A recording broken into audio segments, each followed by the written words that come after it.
اور مومن عورتوں سے کہہ دو کہ وہ بھی اپنی نگاہیں نیچی رکھا کریں اور اپنی شرمگاہوں کی حفاظت کیا کریں، اور اپنی آرائش یعنی زیور کے مقامات کو ظاہر نہ ہونے دیا کریں مگر جو اس میں سے کھلا رہتا ہو، اور اپنے سینوں پر اوڑھنیاں اوڑھے رہا کریں، اور اپنے خاوند اور باپ اور خسر اور بیٹوں اور خاوند کے بیٹوں اور بھائیوں اور بھتیجوں اور بھانجوں اور اپنی جیسی مومن عورتوں اور لونڈی غلاموں کے سوا نیز ان خدام کے جو عورتوں کی خواہش نہ رکھیں، یا ایسے لڑکوں کے جو عورتوں کے پردے کی چیزوں سے واقف نہ ہوں۔ غرض ان لوگوں کے سوا کسی پر اپنی زینت اور سنگھار کے مقامات کو ظاہر نہ ہونے دیں، اور اپنے پاؤں ایسے طور سے زمین پر نہ مارے کہ جھنکار کانوں میں پہنچے اور ان کا پوشیدہ زیور معلوم ہو جائے۔ اور مومنو، سب اللہ کے آگے توبہ کرو تاکہ فلاح پاؤ، اور اپنی قوم کی بیوہ عورتوں کے نکاح کر دیا کرو، اور اپنے غلاموں اور لونڈیوں کے بھی جو نیک ہوں نکاح کر دیا کرو۔ اگر وہ مفلس ہوں گے تو اللہ ان کو اپنے فضل سے غنی کر دے گا، اور اللہ بہت وسعت والا ہے، سب کچھ جاننے والا ہے۔ اور جن کو بیاہ کا مقدور نہ ہو وہ پاک دامنی کو اختیار کیے رہیں یہاں تک کہ اللہ ان کو اپنے فضل سے غنی کر دے۔ اور جو غلام تم سے مکاتبت یعنی مال دے کر پروانہ آزادی کی تحریر چاہیں، اگر تم ان میں صلاحیت اور نیکی پاؤ تو ان سے مکاتبت کر لو، اور اللہ نے جو مال تم کو بخشا ہے اس میں سے ان کو بھی دو۔ اور اپنی باندیوں کو اگر وہ پاک دامن رہنا چاہیں تو دنیاوی زندگی کے فوائد حاصل کرنے کے لیے بدکاری پر مجبور نہ کرنا، اور جو ان کو مجبور کرے گا تو ان بیچاریوں کے مجبور کیے جانے کے بعد اللہ بخشنے والا ہے، مہربان ہے۔ اور ہم نے تمہاری طرف روشن آیتیں نازل کی ہیں، اور جو لوگ تم سے پہلے گزر چکے ہیں ان کی خبریں اور پرہیزگاروں کے لیے نصیحت۔ اللہ آسمانوں اور زمین کا نور ہے، اس کے نور کی مثال ایسی ہے کہ گویا ایک طاق ہے جس میں ایک چراغ ہے، اور چراغ ایک قندیل میں ہے، اور قندیل ایسی صاف شفاف ہے کہ گویا موتی کا سا چمکتا ہوا تارا ہے۔ اس میں ایک مبارک درخت کا تیل جلایا جاتا ہے یعنی زیتون کا، کہ نہ مشرق کی طرف ہے نہ مغرب کی طرف۔ ایسا معلوم ہوتا ہے کہ اس کا تیل خواہ آگ اسے نہ بھی چھوئے جلنے کو تیار ہے،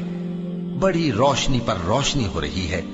اللہ اپنے نور سے جس کو چاہتا ہے سیدھی راہ دکھاتا ہے، اور اللہ جو مثالیں بیان فرماتا ہے تو لوگوں کے سمجھانے کے لیے،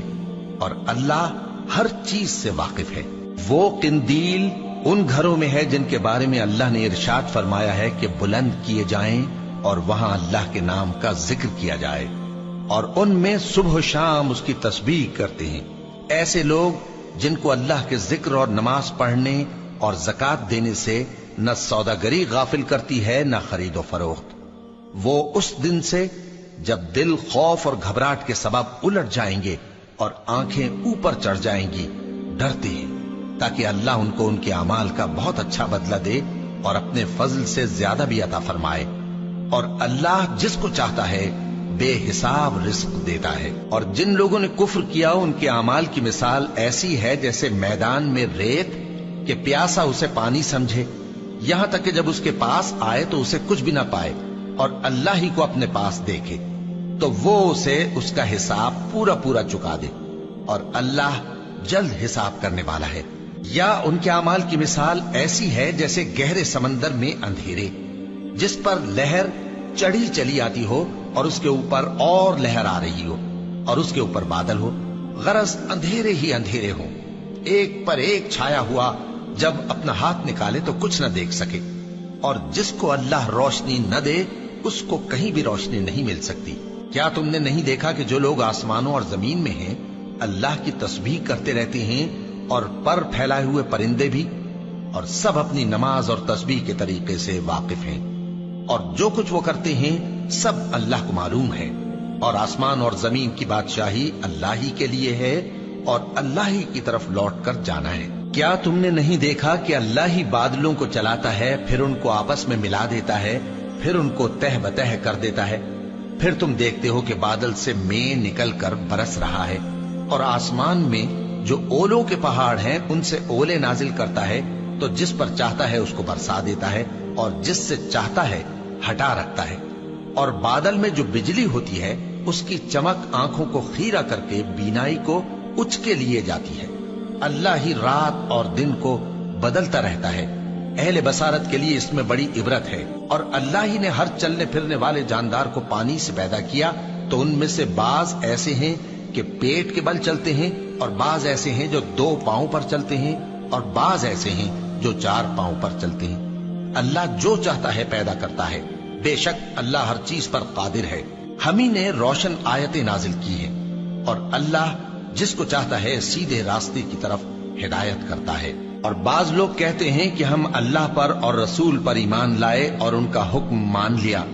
پھر اس کے بعد ان میں سے ایک فریق پھر جاتا ہے، اور یہ لوگ صاحب ایمان ہی نہیں ہیں۔ اور جب ان کو اللہ اور اس کے رسول کی طرف بلایا جاتا ہے تاکہ پیغمبر ان کا قضیہ چکا دیں، تو ان میں سے ایک فریق منہ پھیر لیتا ہے، اور اگر ان کو حق ملتا ہو تو اس کی طرف قبول کر کے چلے آتے ہیں۔ کیا ان کے دلوں میں بیماری ہے، یا یہ شک میں ہیں، یا ان کو یہ خوف ہے کہ اللہ اور اس کا رسول ان پر ظلم کریں گے؟ نہیں، بلکہ یہ خود ہی ظالم ہے۔ مومنوں کی تو یہ بات ہے کہ جب اللہ اور اس کے رسول کی طرف بلائے جائیں تاکہ وہ ان میں فیصلہ کریں، تو کہیں کہ ہم نے حکم سن لیا اور مان لیا، اور یہی لوگ فلاح پانے والے ہیں۔ اور جو شخص اللہ اور اس کے رسول کی فرما برداری کرے گا اور اس سے ڈرے گا اور اس کا تقوی اختیار کرے گا، تو ایسے ہی لوگ مراد کو پہنچنے والے ہیں۔ اور یہ اللہ کی سخت سخت قسمیں کھاتے ہیں کہ اگر تم ان کو حکم دو تو سب گھروں سے نکل کھڑے ہوں۔ کہہ دو کہ قسمیں مت کھاؤ، پسندیدہ فرما برداری درکار ہے، بے شک اللہ تمہارے سب اعمال سے خبردار ہے۔